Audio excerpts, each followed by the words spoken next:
As a result of the abundance of wires that we can see around the place here, we've got wires, high volt wires, railway line wires, NBN cables, house cables and house electricity being on the block.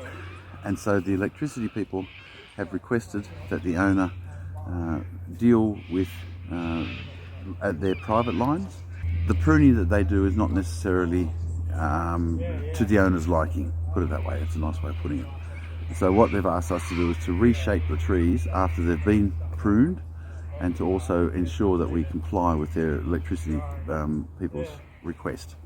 So here, rather than having one tree that looks wonky, woo, cut funny, what we've elected to do is to try and ensure that these Japanese maples become a bit more of a hedge-like form that can be maintained in the future, and that way that the owner won't be receiving sort of nasty letters from the electricity people talking about how much they must prune this tree and that tree and something else tree. So it's a way of trying to establish, it really is a sort of a tree management issue, because we're trying to manage the trees at the same time with the abundance of wires that we have in this particular corner site. It's just amazing. I think every wire that's in the whole of Lawson View plus the whole of Henderson all comes through this particular property, parallel to this property anyway. So that's what we're trying to do.